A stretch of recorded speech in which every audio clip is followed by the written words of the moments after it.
Guys, I hope every one of you are doing great. आज की इस video में हम टॉप 10 पॉइंट्स के बारे में बात करने वाले हैं जो कि आपके लिए बहुत ज़्यादा हेल्पफुल होगा अगर आप सेल्फ स्टडी बेसिस पे किसी भी एग्जाम के लिए प्रिपेयर कर रहे हो।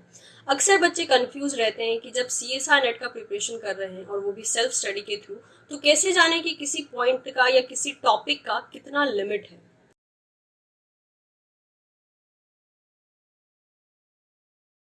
तो इसके लिए मैं जो आपको 10 पॉइंट्स बताने वाली हूँ उसको आप बहुत ही आसान तरीके से फॉलो कर सकते हैं एंड किसी भी टॉपिक से रिलेटेड 90% इंफॉर्मेशन को आप जो है डील कर सकते हैं। 10% इसलिए लीव कर दिया क्योंकि शायद वो 10% का कनेक्शन आपकी बुक से नहीं होता है, किसी रिव्यू पेपर से या रिसर्च पेपर से होता है और वो कंटेंट अभी भी बुक का पार्ट नहीं होते, इसलिए वो 10% कंटेंट के बारे में या इंफॉर्मेशन के बारे में गिने चुने बच्चों को पता चलता है जो कि मेनली रिसर्च पेपर या रिव्यू आर्टिकल पढ़ना पसंद करते हैं। एनीवेज, जो 10% है वो तो हमारे कंट्रोल में नहीं है, जो हमारे कंट्रोल में है वो है बाकी का 90%, जो कि एक काफ़ी बड़ा पार्ट हो जाता है। तो इसके लिए रूल ये है कि आप कोई भी टॉपिक पढ़ें, कोई भी टॉपिक, ठीक है। टॉप 10 रूल जो है वो इस पे किस तरीके से अप्लाई होता है, तो वो टॉप पॉइंट जिसे हम कह रहे थे टॉप 10 पॉइंट्स, वो कौन से पॉइंट है रिगार्डिंग एनी टॉपिक, वो है कि वो टॉपिक क्या है, that is what, working mechanism, उसका फंक्शन, उसके एग्जाम्पल्स, उसका लोकेशन, उसका कोई म्यूटेशन केस है तो म्यूटेशन केस, उसका कोई केस स्टडी, और उसके अलावा जो है उसकी कुछ यूनिकनेस या फिर आप कह सकते हो एक्सेप्शंस हो गए। इसके अलावा उसका क्या कोई कनेक्शन किसी और टॉपिक के साथ या किसी और फैक्टर के साथ है, एंड लास्ट इज स्ट्रक्चर। ये 10 पॉइंट ऐसे होते हैं जो किसी भी टॉपिक को कवर अप करने में मदद करेंगे। अगर हम पहले पॉइंट की बात करें तो हमने कहा था व्हाट, यानी what is that topic about. जैसे कि मान लेते हैं, एक नाम ले लेते हैं, दैट इज योर DNA। तो पहला क्वेश्चन होना चाहिए व्हाट इज DNA, यहाँ पे कवर हो गया व्हाट। सेकेंड आता है वर्किंग मैकेनिज्म, यानी वो उसका एक्चुअल में काम करने का तरीका क्या है, how it is regulated into the body, और वो नॉर्मली अपना काम कैसे करता है जिसके थ्रू वो जाना गया, ठीक है। ये हो गया second, that is working mechanism. Third अगर हम बात करते हैं, दैट इज लोकेशन, बॉडी में वो कहाँ पाया जाता है, प्लांट में है, एनिमल में है, बैक्टीरिया में है, नॉर्मल सिस्टम में है, उसका लोकेशन क्या होता है। ये हो गया आपका, that is your third point.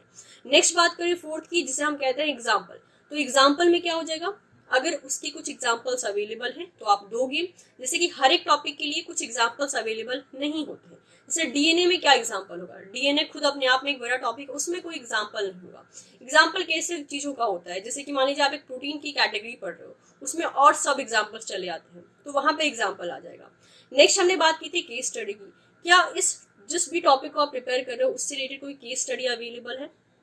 Case study mainly आपको इस बेसिस पे हेल्प करती है कि उसकी डिस्कवरी कैसे हुई थी और क्या वो डिस्कवरी इतनी इंपॉर्टेंट है, क्या वो इतनी लाइमलाइट में आई थी कि आपको पढ़ना जरूरी है, और अगर ऐसी कोई केस स्टडी अवेलेबल है रिगार्डिंग दैट पर्टिकुलर टॉपिक तो वो भी आप कवर करोगे। नेक्स्ट पॉइंट की हमने बात की थी, दैट इज यूनिकनेस। जिस भी टॉपिक को आप पढ़ रहे हो क्या उसमें कुछ यूनिक है, क्या उसकी कुछ यूनिक प्रॉपर्टी है या कुछ उसका एक्सेप्शन है, तो वो भी आप नोट डाउन करोगे। हमारा नेक्स्ट पॉइंट आता है फंक्शन। जिस भी टॉपिक को आप प्रिपेयर कर रहे हो उसका क्या फंक्शन है ये भी आपको देखना पड़ेगा। नेक्स्ट इंपॉर्टेंट कनेक्शन, बॉडी में या प्लांट में या जिस भी चीज के बारे में आप स्टडी कर रहे हो, जिस भी टॉपिक के बारे में आप स्टडी कर रहे हो उसका कनेक्शन किस चीज से है ये भी आप कलेक्ट करोगे। स्ट्रक्चर, यानी जिस चीज की आप स्टडी करो, जैसे कि हम DNA को लेकर चले थे तो DNA का स्ट्रक्चर अवेलेबल है, आप उसके ऊपर भी नोट्स बनाओगे। And last is the mutation, क्या कोई म्यूटेशन कंडीशन है उसका, क्या कोई स्पेशल केस है म्यूटेशन का जो कि हम स्टडी कर सकते हैं। इस बेसिस पे टोटल मैंने 10 पॉइंट्स कवर किए। किसी भी टॉपिक से रिलेटेड अगर आप ये 10 पॉइंट्स को कवर कर लेते हो तो वो टॉपिक आपका 90% तरीके से रेडी हो जाता है, क्योंकि जितनी भी चीजें अवेलेबल होती है, जितने भी टाइप के क्वेश्चन स्टूडेंट के दिमाग में चलते हैं वो लगभग हमने सारे कवर कर लिए हैं इस पर्टिकुलर लिस्ट में, दैट इज टॉप 10 लिस्ट में।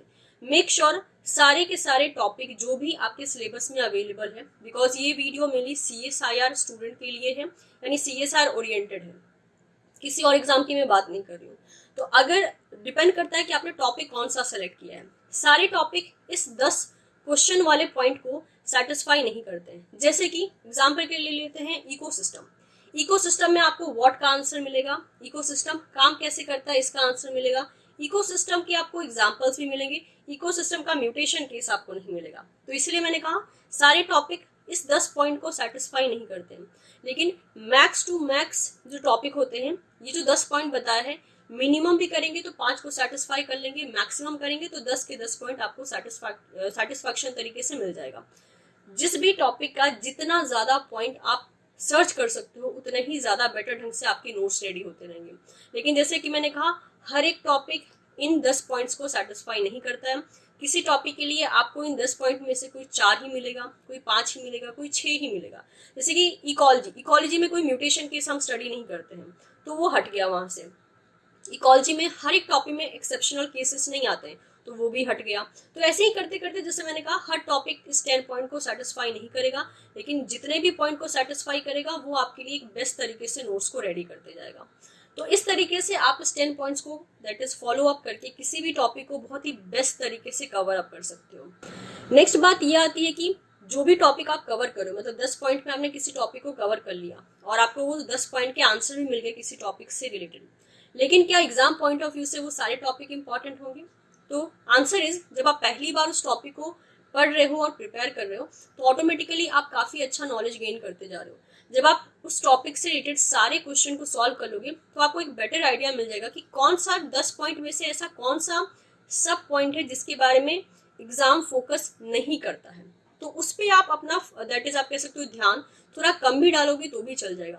लेकिन जो टॉपिक या जो सब टॉपिक आपने डिजाइन किया है जहां से रिपीटेड क्वेश्चन आ रहे हैं उसको आप बहुत अच्छे से फोकस कर पाओगे।